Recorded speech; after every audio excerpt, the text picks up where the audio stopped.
Vou botar agora aqui para gravar. Então, voltando aqui, né, no conceito de elasticidade, vou botar os dois vídeos, né, vocês vejam aí o que ficar mais adequado. Peço desculpas, eu vou tentar resolver esse problema do Google Meet. Realmente não estou gravando pelo Google Meet, porque eu não consegui sair não consegui finalizar a ferramenta lá que gera a gravação, né? Você tem que fazer um cadastro, fazer o pagamento da ferramenta, eu não consigo prosseguir para poder fazer. Mas enfim, vamos resolver isso. Peço desculpas para a gente estar começando a gravar a aula pela metade, tá bom?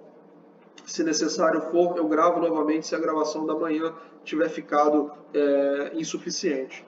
Mas retomando aqui, pessoal, esse conceito que eu passei agora, esse exemplo, foi um exemplo hipotético, tá bom? Porque cada bem, cada serviço tem sua própria elasticidade e isso também não é fixo, né? Dependendo do momento, da tecnologia disponível, a gente vai falar sobre isso. A gente vai ter alteração nessa elasticidade. Pelo lado da oferta, a gente tem a mesma coisa. Nós sabemos que um aumento de preço pela lei da oferta vai gerar um aumento na quantidade ofertada. Ok? Mas qual é a sensibilidade desse aumento de preço? Então, por exemplo, se eu tenho um aumento de preço de 10%, a quantidade demandada ela pode subir, por exemplo, mais 40%. Se isso acontecer, significa que, nesse caso, a elasticidade de preço da oferta é bem elevada. Por outro lado, se eu tenho um aumento aqui de 20% no preço de um produto e a gente tem uma resposta na quantidade ofertada de apenas 10%, por exemplo, significa que a elasticidade de preço da oferta é pequena. Então, essa oferta ela é inelástica. Tá? Indo aqui para a nosso slide escrito, eu qualifiquei aqui de maneira técnica a elasticidade. A elasticidade é uma medida da mudança na quantidade demandada ou na... Vazou um áudio aí, pessoal. Na quantidade demandada ou na quantidade ofertada em relação a uma alteração no preço de bem e serviço, ou seja, exatamente o que eu falei agora. Então, a elasticidade é uma medida de sensibilidade, ok, a esse preço. Perdão, a quantidade demandada a essa mudança no preço. Tá? Então, quando a quantidade demandada responde de forma substancial, a gente fala, no caso da demanda, que essa demanda ela é elástica. Então, uma pequena variação de preço causa uma grande variação na quantidade demandada. Então, quando um aumento de preço gera essa mudança substancial na quantidade demandada, nós dizemos que a elasticidade de preço da demanda ela é elástica nesse caso. Quando a quantidade demandada não responde de forma significativa a uma mudança de preço, a elasticidade de preço da demanda é qualificada de inelástica. Existe uma fórmula matemática para você medir isso, e por isso que eu coloquei nesse caso aqui do lado o número 1. Então, matematicamente, quando você calcula isso, qualquer valor acima de 1 significa que esse preço ele responde de maneira substancial e abaixo de 1 de maneira pouco substancial. Então é mais ou menos o seguinte, vamos supor que aqui um aumento de preço de... Oi. Claro.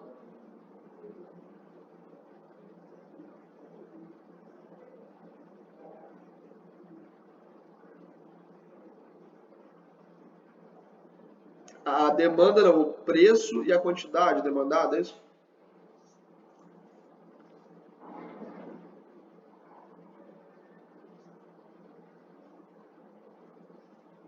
Isso.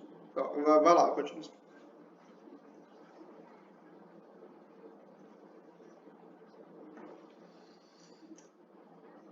Eu não cheguei a falar exatamente isso. O que você está falando é verdade, mas eu não falei exatamente isso em nenhum momento hoje, mas sua ideia está correta. Tá?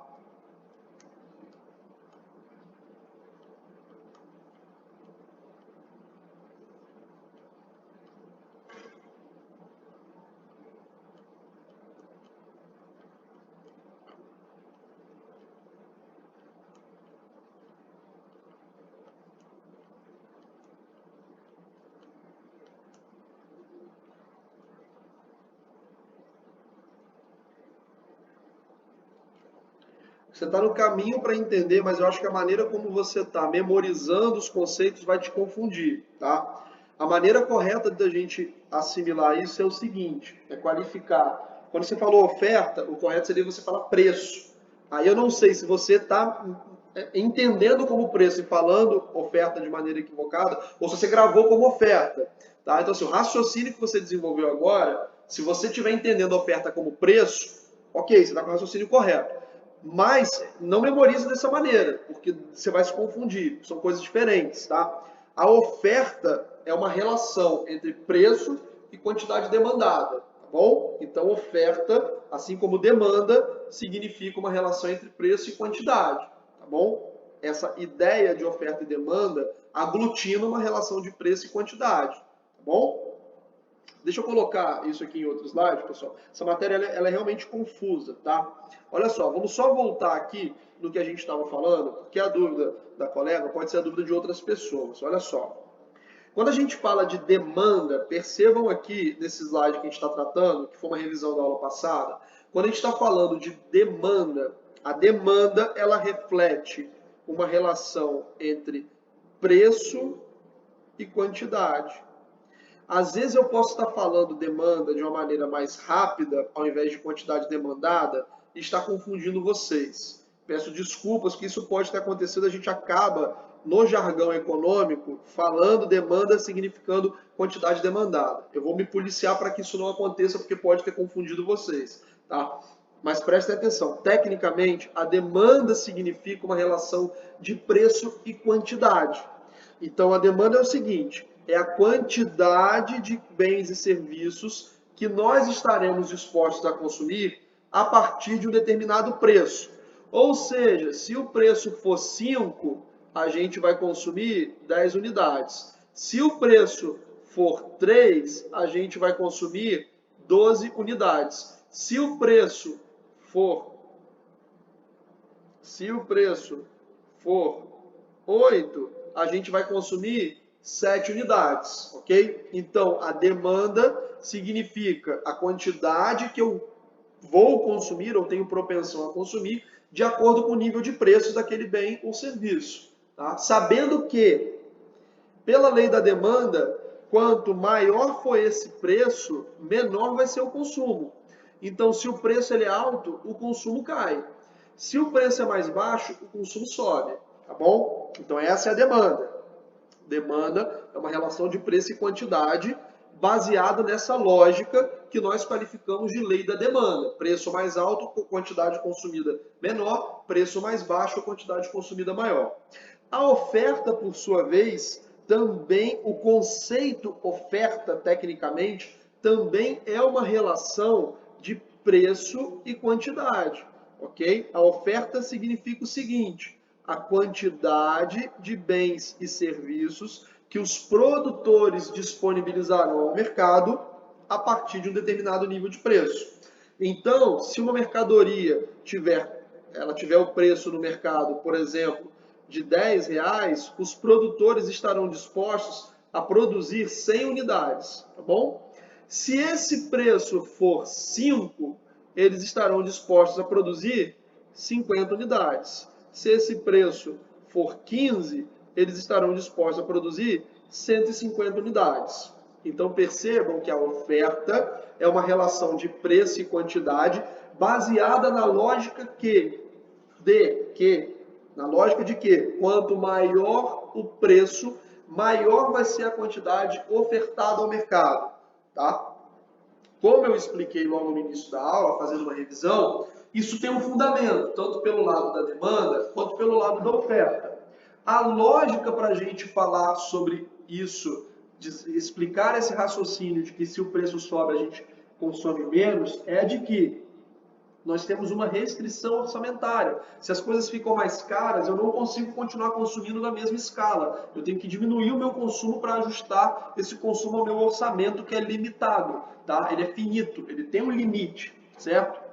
Pelo lado da oferta, a lógica é a seguinte, se o preço é mais alto, eu vou faturar mais. Então você tem incentivos para que as pessoas produzam mais se o preço ele é mais alto, tá bom? Então, fazendo essa retomada básica, porque, novamente, eu posso ter falado, às vezes, de uma maneira que possa ter confundido vocês. Vou me policiar para que isso não aconteça, para que esses conceitos eles fiquem gravados da maneira como eles são.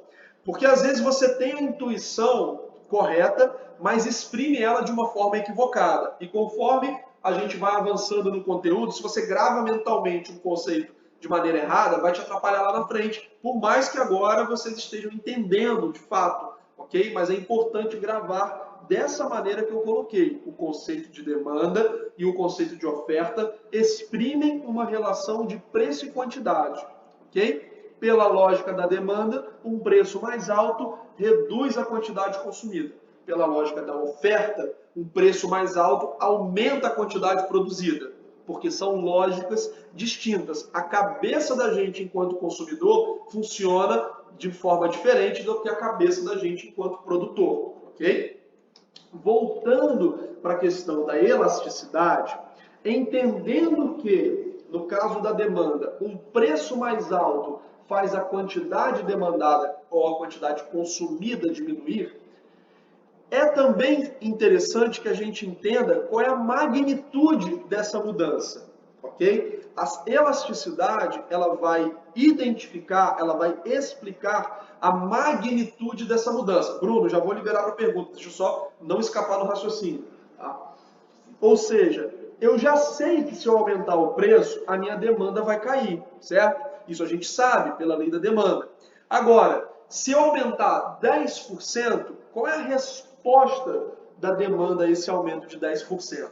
Se eu aumento o preço em 10% e minha demanda cai 15%, perdão, lá, já errei, tá vendo?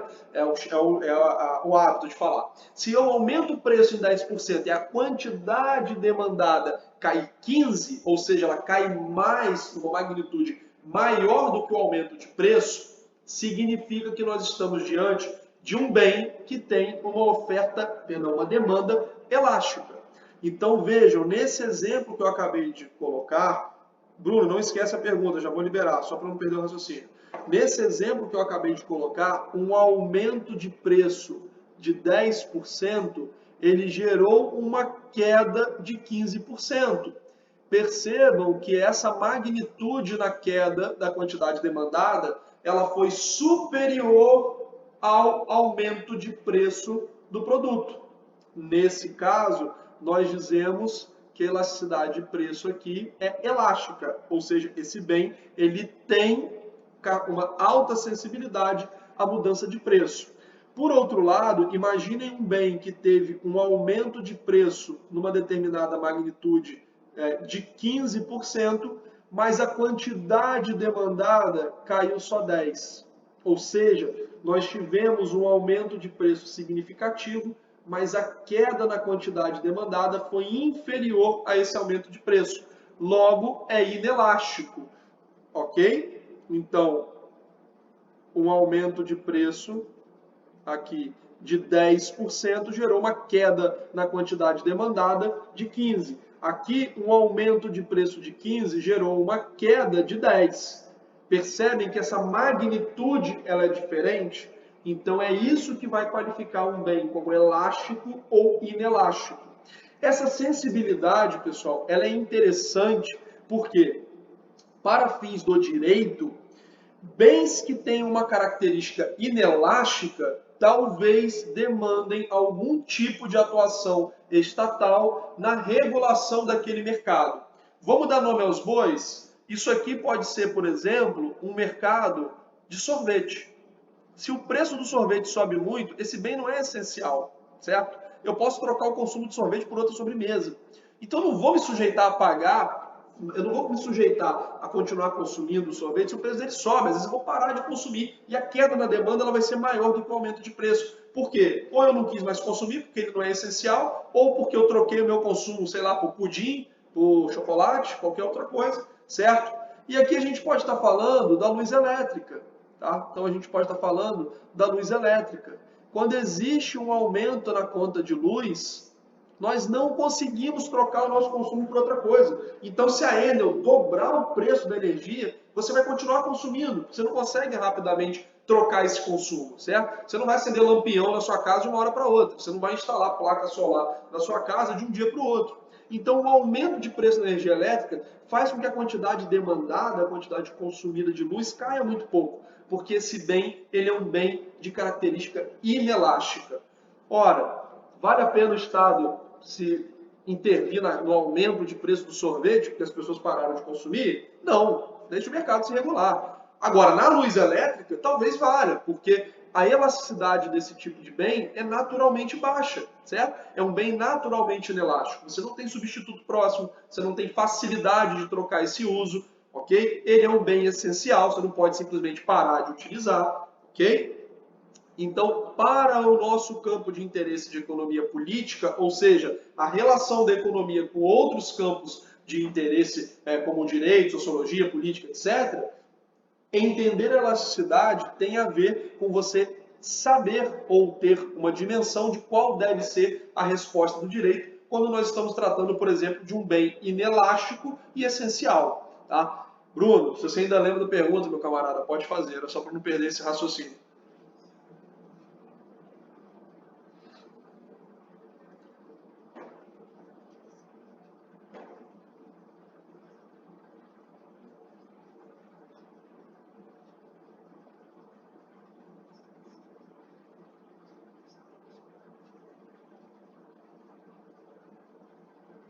É, não, não tem muito a ver com a eficiência do mercado, não. Tá? Isso tem mais a ver com as características do bem que a gente está analisando. Né?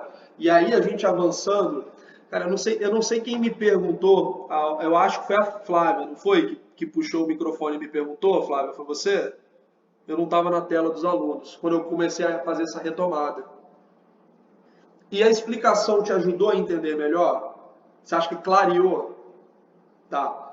Tá. Eu acho, como eu falei, que você estava com a intuição correta, mas você gravou mentalmente termos que podem te confundir lá na frente. Então é essencial que você faça uma retomada da maneira como você gravou esses conceitos para tentar colocar semelhante ao que eu expliquei, tá bom? Daquela maneira, porque senão lá na frente pode confundir um pouco, às vezes, mesmo com a intuição correta nesse caso, que você explicou de uma maneira correta, utilizando termos que tecnicamente não significavam aquilo, mas é bom que tecnicamente esteja gravado da maneira como eu expliquei, tá bom?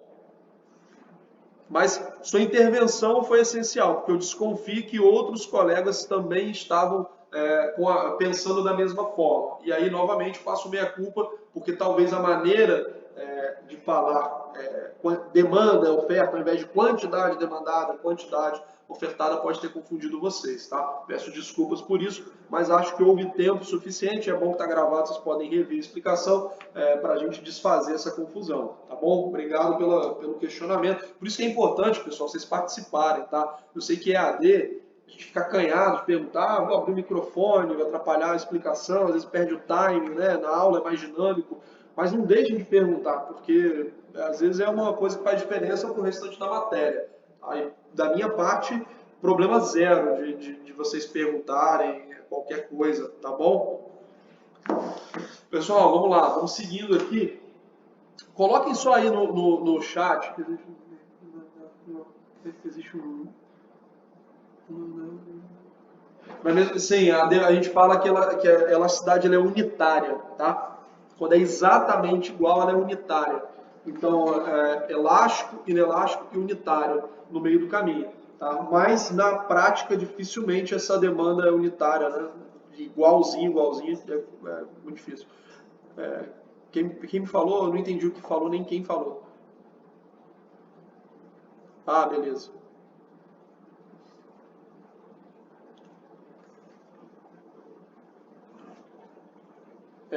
Quando é um, exatamente, é unitário, tá? Então, é como se ele respondesse exatamente igual a troca, a magnitude é exatamente igual à mudança de preço, tá? Deixa eu colocar, deixa eu deixar registrado aqui, eu vou colocar esse slide para vocês.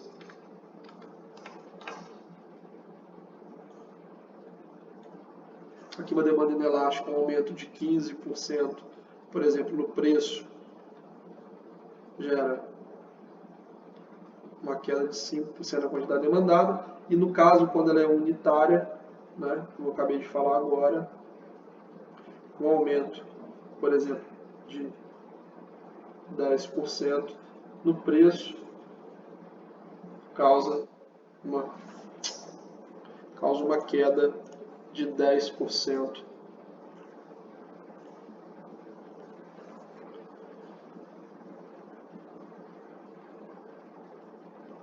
na quantidade demandada.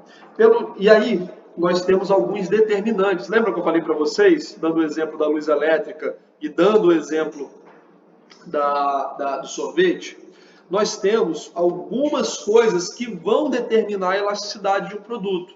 Se eu tenho capacidade de substituir o consumo daquele produto, aquele bem ele tende a ser mais elástico, porque eu não preciso me sujeitar àquele aumento de preço, certo? Eu posso trocar o meu consumo para um outro tipo de produto que vai cumprir o mesmo papel, tá? Então, se existe substituto ou existem substitutos para o bem em questão, a elasticidade dele vai ser maior. Se não existem substitutos, a elasticidade vai ser menor, ok? Essa sensibilidade na queda de demanda vai ser menor. Então, se há substitutos, igual sorvete, tá? Bom, eu posso comer chocolate, pudim, quindim, sei lá, qualquer coisa, açúcar, enfim, para poder saciar a vontade de algo doce, ok? Não precisa ser sorvete. Então, se existem muitos substitutos, o aumento de preço causa uma forte resposta na quantidade demandada.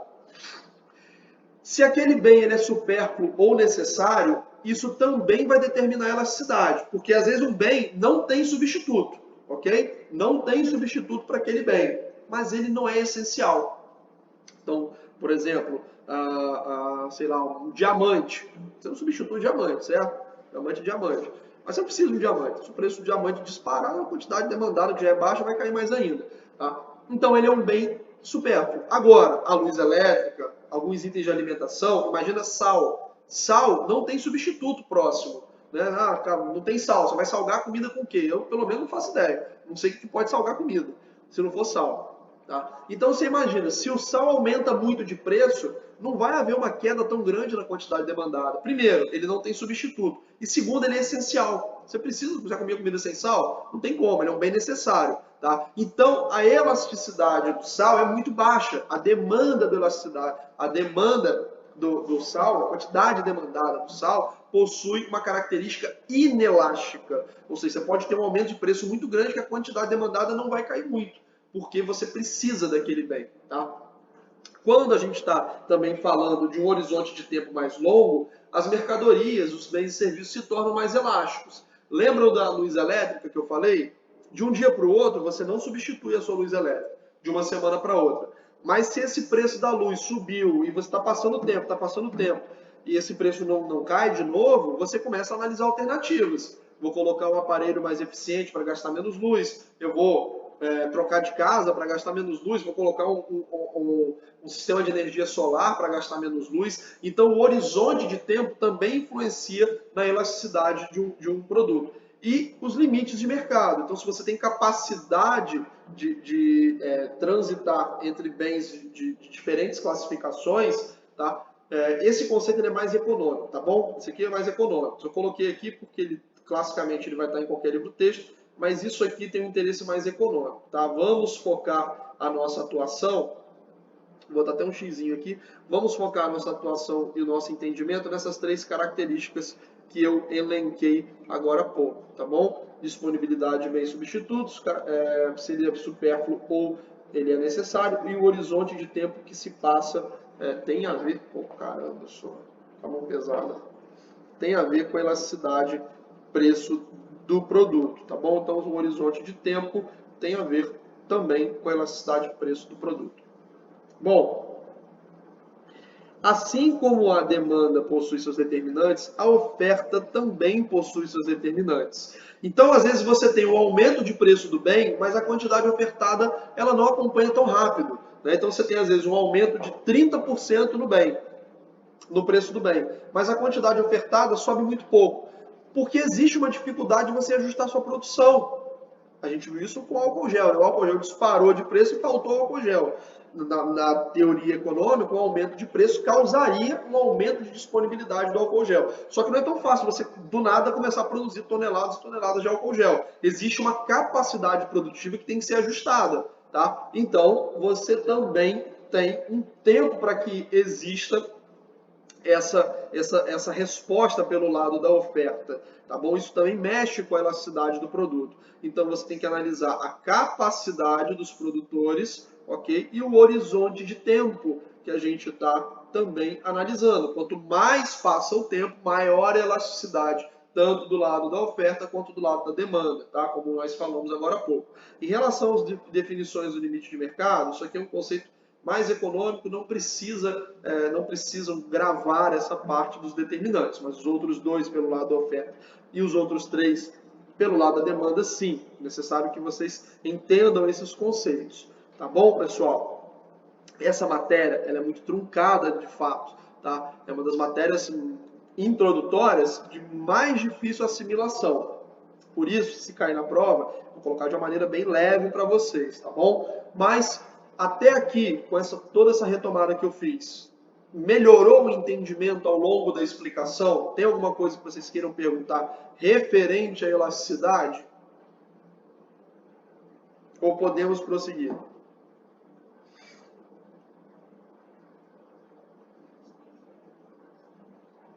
Show. Pessoal, alguém? Tá. Beleza, Gabriel. Então vamos. Vamos lá. Então, não tem dúvidas. Imagino que depois acaba aparecendo, de fato, é uma matéria complicadinha pra caramba. Mas, novamente, caindo na prova, eu vou cobrar de uma maneira muito tranquila, tá? Acho que a revisão, vendo o vídeo de novo, vocês vão ter um entendimento ainda melhor. E aí, pessoal, a gente vai retomar aqui os nossos estudos de estruturas de mercado. A gente já havia começado a explicação e falado sobre monopólio e oligopólio. Então, as estruturas de mercado, só para a gente relembrar, elas têm a ver com a configuração de um determinado mercado. E quando a gente fala das estruturas de mercado, a gente analisa basicamente 4 grandes características, tá? Então, quando a gente fala de estruturas de mercado, a gente fala de 4 grandes características que são as seguintes. A quantidade, então, nós vemos aqui a quantidade de participantes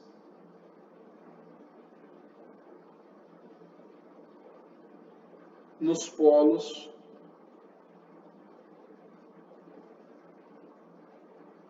da oferta e demanda. Nós temos poucos, muitos, somente um participante em cada polo. Como é que é a distribuição, né, dos consumidores e produtores? Um outro ponto é a respeito dos produtos. Tá? Os produtos ou serviços têm diferenciação?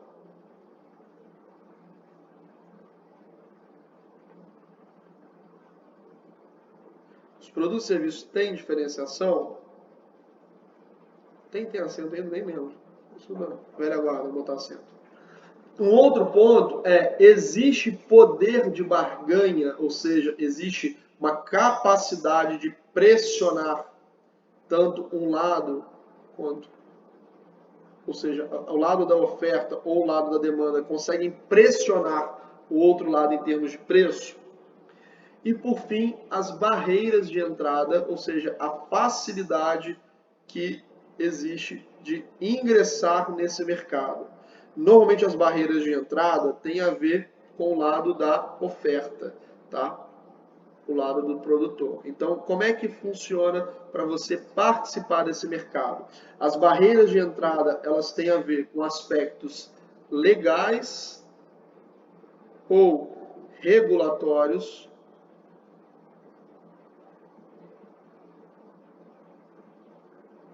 Elas têm a ver com aspectos econômicos em termos de escala, ou seja, a dificuldade que você tem de ingressar pelo tamanho da operação ter que ser muito grande.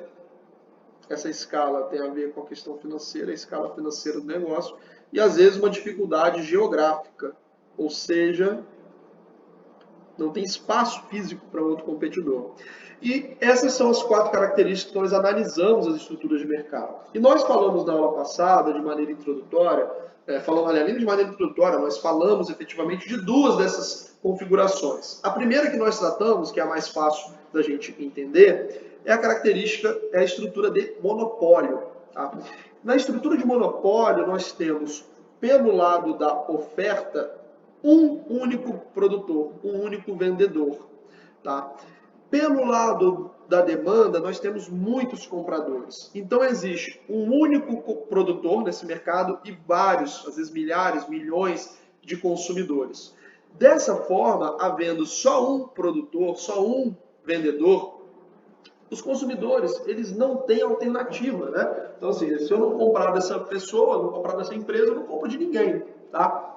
Isso faz com que exista um grande poder de barganha por parte do vendedor. Existe um grande poder de mercado por parte desse vendedor, por parte desse produtor, tá? Então, na ausência de restrições legais, quem determina, por exemplo, a qualidade e o preço do produto ou do bem comercializado é simplesmente o monopolista, o produtor, porque as pessoas não têm alternativa, elas não podem, não conseguem contratar ou comprar de outros participantes de mercado. Tá?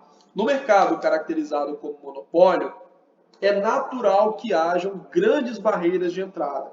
Essas barreiras de entrada, elas têm a ver, às vezes, com uma reserva de mercado por lei, ou seja, é proibido haver outro competidor, outro ofertante nesse mercado. Essas barreiras de entrada têm a ver, às vezes, com o aspecto financeiro. É muito caro para que outro competidor entre no mercado, né? Então você precisa de muito capital para colocar uma empresa para operar nesse mercado. Ou às vezes você não tem espaço físico, né? Não cabe efetivamente outra empresa, outro competidor ofertando o mesmo produto. Os exemplos clássicos de monopólio têm muito a ver com as concessões estatais. Então, determinadas atividades econômicas, elas são garantidas por lei. Tá? E aí você não tem concorrência porque a lei não permite. Quando não é a lei que barra isso, a lei ela tem uma regulamentação muito forte no setor. Tá? Então, você praticamente inviabiliza que outras pessoas, outras empresas entrem, porque o custo regulatório, além do custo financeiro, é muito alto.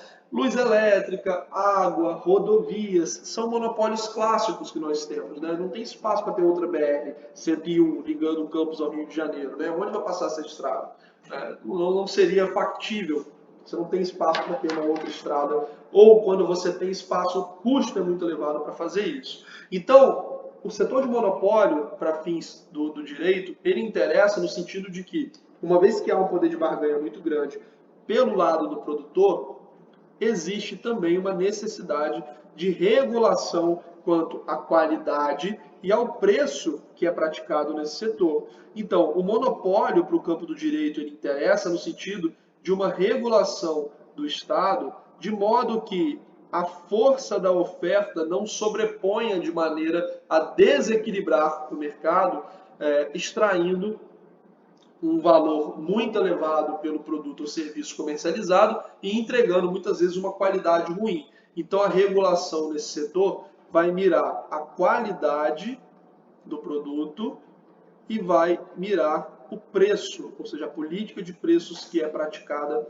pelo monopolista, certo? Nós falamos também do oligopólio. No caso do oligopólio, nós temos uma situação em que não há mais somente um vendedor, mas alguns vendedores, alguns produtores, também atendendo um mercado consumidor muito grande, um mercado de milhares, milhões de pessoas. Nesse caso, embora haja uma certa competição, os produtos eles são muito parecidos. Tá? Então as pessoas elas normalmente não tomam suas decisões no mercado que tenha características de oligopólio baseado na qualidade do produto. Tá? Então, por haver essa baixa diferenciação, os produtos têm pouco valor agregado. Tá? Então, eu já dei o exemplo na aula passada. Se eu pegar o telefone, se eu tivesse sala e eu fizesse uma ligação no telefone de vocês, eu não saberia dizer qual é a companhia aérea. Se vocês pegarem um avião que não esteja adesivado, vocês não vão saber provavelmente se é Gol, se é TAM, se é Azul, se é outra coisa. Tá? Porque existe uma diferenciação muito pequena dos produtos e serviços que são oferecidos. E pelo fato da concorrência ser muito baixa, você também tem um poder de barganha, um poder de influência muito grande pelo lado da oferta, pelo lado dos produtores. Tá? Então, também no caso do direito, interessa enxergar esse mercado de oligopólio com um cuidado maior, porque uma vez que a força da oferta é muito grande, ela pode desequilibrar esse mercado em desfavor dos consumidores. Então, o direito também olha para esse mercado se preocupando em termos de qualidade e em termos de preços, ok? Porque uma vez que há um desequilíbrio de força nesse mercado, interessa ao direito tentar entregar uma resposta para que esse mercado fique mais eficiente, que não haja uma sobreposição da força de oferta em cima da demanda, ok?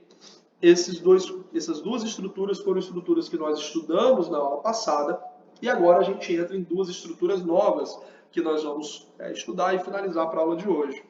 Uma outra estrutura de mercado que existe é a de concorrência monopolística ou a de concorrência imperfeita. Tá? Esse mercado de concorrência monopolística e concorrência imperfeita, ele tem uma grande diferença, duas grandes diferenças para o mercado de oligopólio e de monopólio. Porque agora você tem muitos ou vários vendedores, muitos ou vários produtores, ou seja, o lado da oferta, no caso de um mercado de concorrência monopolística, ele é mais povoado. Então há concorrência dentro desse mercado. Logo, havendo concorrência, existe um menor poder de barganha pelo lado da oferta. O poder de mercado dos produtores ele é muito menor porque os consumidores têm alternativas aos produtos que são comercializados nesse mercado, certo? Os produtores não assistem passivamente um reajuste de preços e nem têm dificuldade de trocar o seu consumo para a empresa concorrente. Logo, o poder de barganha, logo, o equilíbrio entre forças é muito maior nesse mercado, porque o poder de barganha é menor pelo lado da oferta. Tá? Porém, existe uma característica que ainda dá um certo poder aos produtores. Essa característica é o fato de que no mercado de concorrência monopolística, os produtos eles são diferenciados. Existe um diferencial de qualidade nesses produtos. Tá? Por exemplo, um telefone top da Samsung, um iPhone. Vocês sabem que esses produtos são mais caros e existe uma demanda significativa pela qualidade do produto que está sendo comercializado. Quando vocês saem para comer um lanche, uma pizza, um japonês, um churrasco, vocês sabem que existem restaurantes que são mais premium, né, são tops, e restaurantes que têm uma qualidade mais baixa e, consequentemente, cobram mais barato. Mas vocês enxergam valor agregado em determinadas escolhas. Elas não são feitas simplesmente por preço. Tá? Existe algo inerente ao produto. Por conta disso, os produtores ainda conseguem uma certa margem. Só que essa margem de manobra, esse poder de mercado, ele é mais limitado. Porque imaginem, se a Samsung...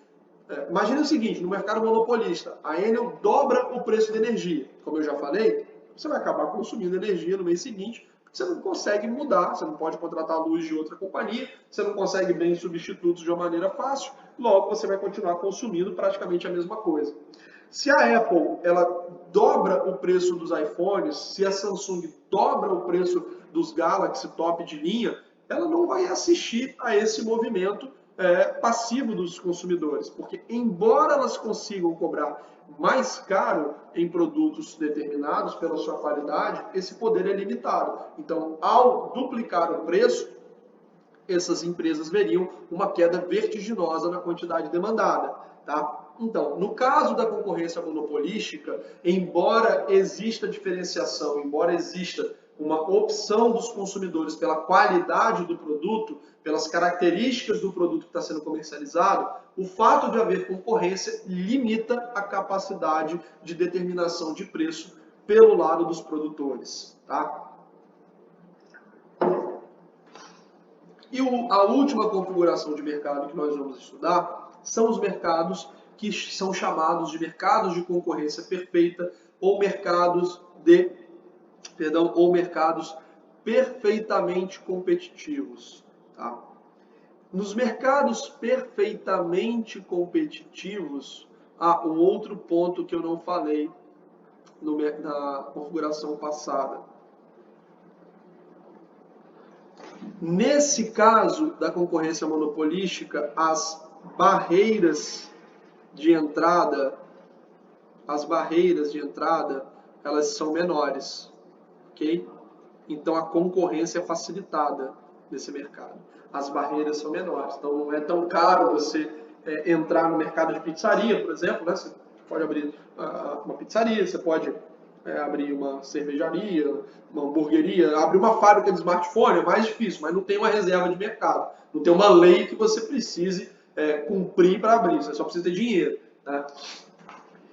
No mercado de concorrência perfeita, ou mercado perfeitamente competitivo, tá? Nós temos uma configuração em que há muitos compradores e muitos vendedores, ou seja, tanto pelo lado da oferta quanto pelo lado da demanda, nós temos a presença de muitos agentes econômicos. Então eu tenho muitos produtores e muitos compradores. Além disso, uma outra característica desse mercado é que os produtos são basicamente iguais. Pode ter uma pequena diferenciação, mas você não consegue notar essa diferenciação ou você não está disposto a pagar um preço tão alto por essa diferenciação. Os produtos eles são basicamente homogêneos. A diferenciação não é determinante de forma geral no nível de preço, tá? Por conta dessas características, de você ter uma alta concorrência entre esses dois mercados e por conta dos produtos não terem diferenciação, a concorrência, tanto pelo lado da oferta quanto pelo lado da demanda, a facilidade de você comprar o mesmo produto em outro lugar é muito grande. Consequentemente, nenhum dos vendedores e nenhum dos compradores tem capacidade de determinar preço. Vamos pensar no mercado de concorrência perfeita mais clássico, que é o mercado agrícola, né? Então vamos pensar na batata. Se eu botar um saco de batata na frente de vocês, com várias batatas de várias lavouras compradas em vários supermercados diferentes, vocês não vão saber me dizer que batata é qual, né? Vocês não conseguem perceber a diferença de qualidade na batata de forma geral. O mercado de batata, você não tem um grande produtor de batata, nem um grande vendedor de batata, um grande distribuidor de batata, de forma que ele consiga determinar preço. Porque se um supermercado aumenta muito o preço da batata, eu quero lucrar mais com a batata, então eu vou reajustar meu preço em 30%. Você simplesmente vai comprar batata em outro supermercado. Se um produtor agrícola de de batata resolver aumentar o preço dele para o distribuidor vai comprar de outro produtor de batata. Você não tem um único produtor, nem um único consumidor que tem uma fatia muito grande daquele mercado.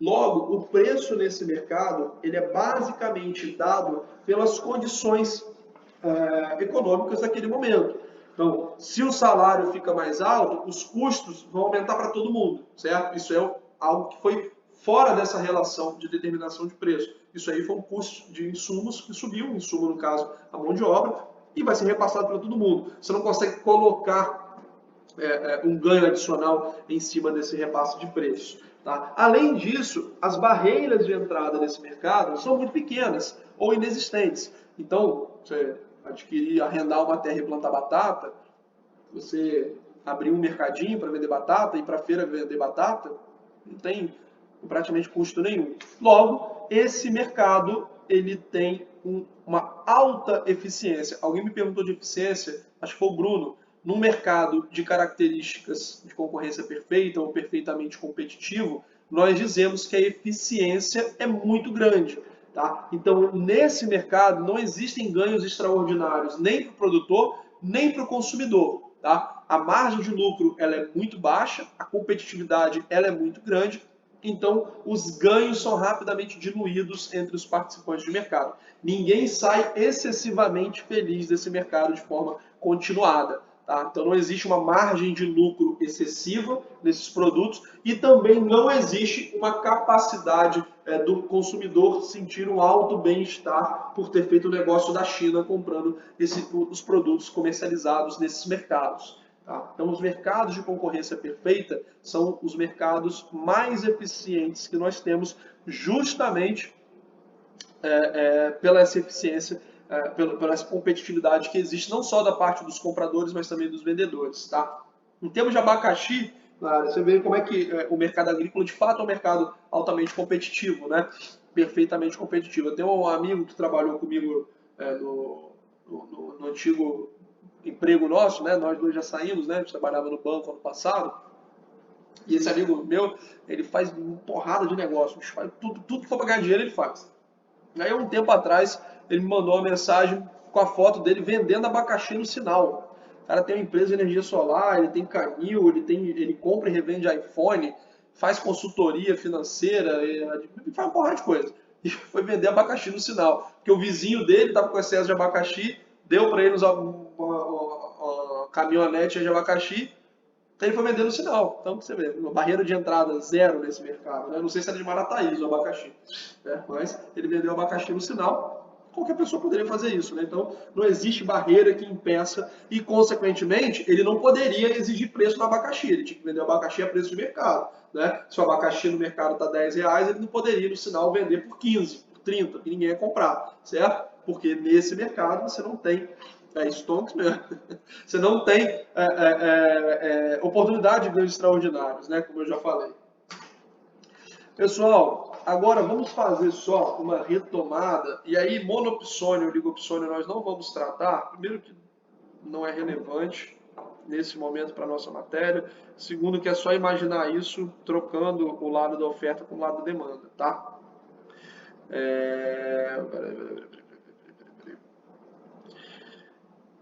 Duas coisas que precisam ficar claras em relação às estruturas de mercado, tá?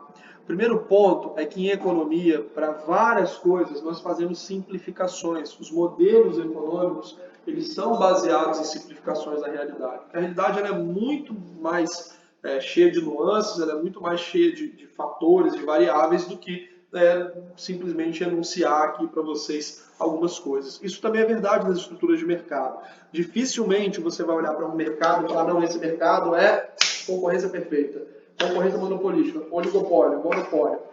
Normalmente, na vida real, você tem características predominantes de monopólio, oligopólio, concorrência imperfeita, concorrência perfeita nos mercados, tá? Então, vou dar um exemplo. O mercado de bebidas, até alguns anos atrás, ele era um monopólio de fato, embora não fosse um monopólio clássico. Você tinha vários produtores de bebida, mas um deles era tão grande que ele praticamente dominava o mercado, que era a Ambev, certo? Então, embora não fosse um mercado monopolista como nós estudamos agora, de ter uma única empresa, na vida real a Ambev se comportava como uma empresa monopolista pelo alto poder de barganha que ela tinha. Um segundo ponto é que essas estruturas de mercado, elas não são rígidas, elas não são fixas ao longo do tempo. Então os mercados evoluem, os mercados se desenvolvem, eles se transformam. E essa transformação nem sempre é positiva ou negativa, depende para onde o mercado está arrumando.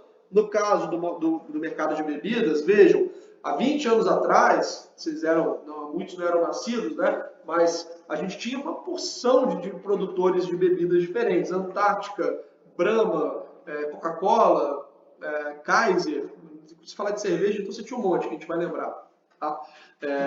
Ao longo do tempo, conforme as empresas foram se fusionando e foram comprando umas às outras, esse mercado foi se tornando monopolista, como eu expliquei. E agora, com o advento das bebidas artesanais, das cervejas artesanais, esse mercado novamente tirou suas características de monopólio e voltou a ser uma concorrência monopolística. Vejam que isso foi um desenvolvimento que aconteceu ao longo do tempo. E esse desenvolvimento, primeiro, trouxe o mercado para uma configuração ruim, porque o mercado de monopólio ele tende a ser menos eficiente, e agora as próprias forças de mercado fizeram com que esse mercado se diluísse e voltasse a ser uma concorrência monopolística. Eu dei o exemplo dos bancos, né, do banco agora há pouco, falando do meu antigo empregador, de maneira indireta, mas o mercado dos bancos, até alguns anos atrás, ele era classicamente um mercado oligopolista, né? Então você tinha Santander, Itaú, Bradesco, Banco do Brasil e Caixa. Antes tinha a HSBC fechou tem alguns anos, foi comprado pelo Bradesco. Então você tinha esses bancos, certo? Que basicamente dominavam toda a estrutura do mercado brasileiro nas mais diversas operações. Hoje você já tem outros competidores incomodando e crescendo pelo advento da tecnologia. Por quê? hoje, através de um smartphone, você tem acesso à informação, você pode contrapor qualquer coisa que você ouvir na mesa do banco, né? Você tem acesso a criar uma conta num banco digital, contratar um produto de uma instituição que não tem existência física, e esse mercado ele está ficando cada vez mais competitivo e também ganhando características de um mercado de concorrência monopolística, certo?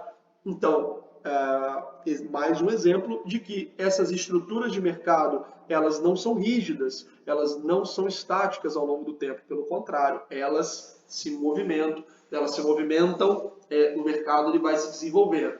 Do ponto de vista do direito, eu já falei isso explicando monopólio e oligopólio, é interessante entender essas estruturas de mercado, porque a resposta regulatória, a resposta da intervenção do direito no mercado de monopólio é diferente de um mercado de concorrência monopolística. Então, se o Sushi House triplicar o preço do Japa, que já estão quase fazendo isso, né? Quando eu fui a primeira vez para hoje, acho que já pelo menos duplicou o preço do Japa deles.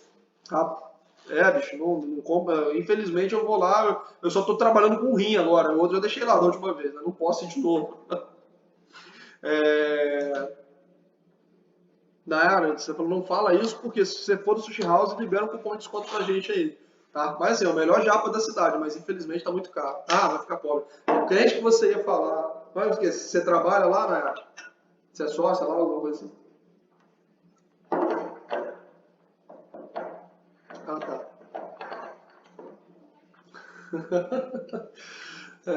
Eu já tava achando que já saiu um cupom de desconto aqui no chat da turma. Fui lá no primeiro final de semana, fiz uma propaganda danada quando lançou. Agora o sujeito vai lá e eu vou lá e levo para casa, não tem noção nenhuma. Eu boto para pesar lá, quase desmaio na hora que eu vejo o preço na balança. Oi. Não tá dando para poder.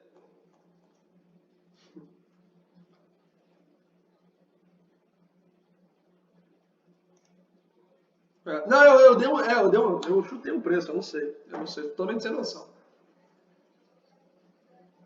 Tá bom, não dispenso não, obrigado. Matheus, cara, sendo bem sincero, eu não tenho conta em banco digital, não sei avaliar, tá? Não conheço as operações, nem termos financeiros para fazer uma avaliação aqui de valuation qual o melhor banco e nem sei em termos práticos, porque eu de fato não tenho conta em banco digital. Mas só porque, como eu trabalhava em banco, eu usava o serviço do meu próprio banco, saí do banco, continuei com a conta lá. Então,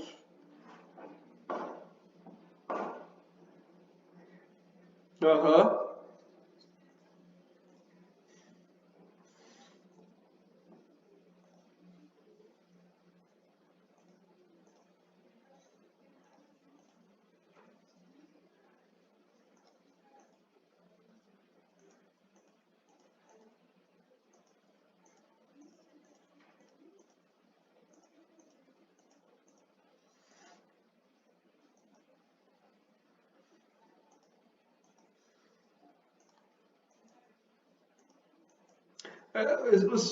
Esses bancos eles tentam hoje, né, ganhar muito ponto pelo atendimento, né, não só pelo preço, né, mas para que as pessoas vejam valor agregado, né, aquele caso ali da diferenciação de produtos. É. Sim, sim.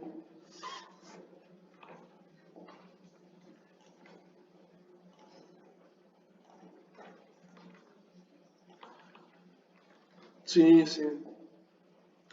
De fato, assim, isso é bom, né, para o setor, né? Essa competitividade é bom para o setor. É boa para o setor. Fala, Gabriel. Puxou o microfone ou vazou o áudio? Vazou o áudio. Vazou o áudio, vazou da sala. Oi.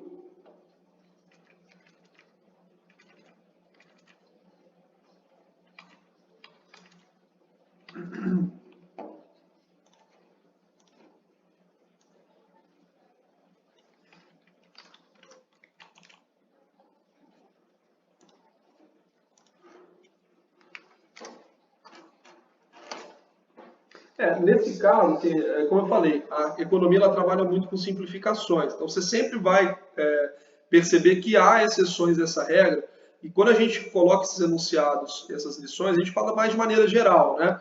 Vou dar um exemplo meu. Eu nem sabia disso. Eu compraria qualquer abacaxi. Sabia que Marataízes tinha essa fama. E provavelmente, se a gente for olhar no mercado, tem mais pessoas como o Igor do que como sua mãe que tem essa noção. Então, de forma geral, o mercado de produtos agrícolas ele é dado pelo preço. Mas me arrisco a dizer que se a pessoa falar que o abacaxi é de Marataízes, mas que está custando o triplo do preço, talvez a sua mãe opte por comprar, porque a diferenciação não se justifica para ter essa magnitude, né? De essa qualidade, ela paga. Então, meu Deus, então eu vou comprar um abacaxi desse Marataízes, eu gosto muito de abacaxi, então eu vou procurar um de Marataízes. É verdade, né? Então, é verdade. Ah, é? Bom demais. Pessoal, vamos só terminar aqui para a gente poder. Vamos só terminar a nossa aula aqui para a gente cumprir o horário. Falta um minuto, vou avançar 2 minutinhos com vocês, só para a gente não, poder amarrar o nosso entendimento.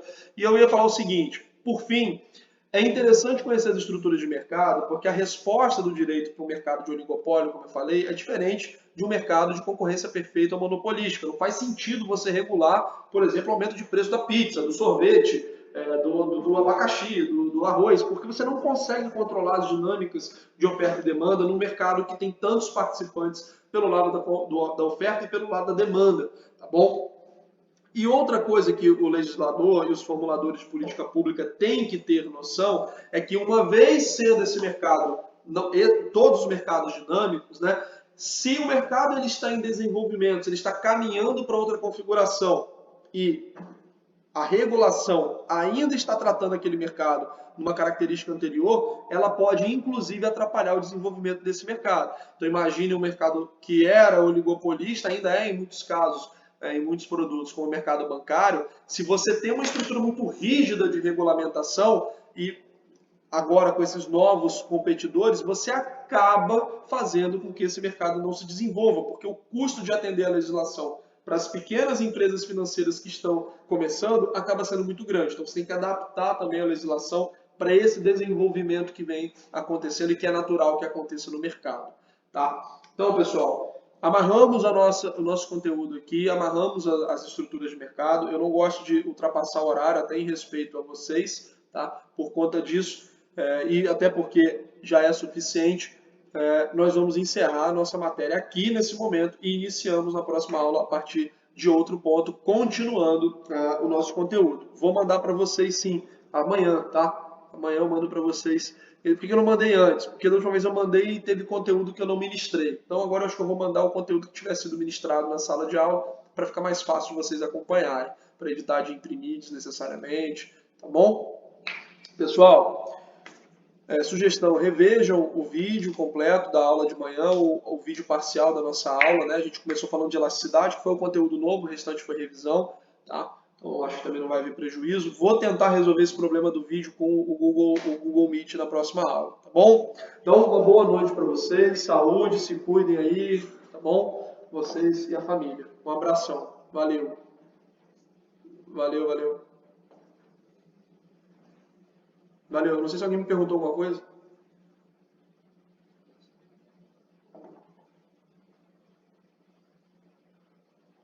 Matheus, você perguntou alguma coisa, cara? Não sei se eu não entendi. Ah, então tá bom. Valeu, valeu, pessoal. Boa noite. Vou encerrar a sala aqui.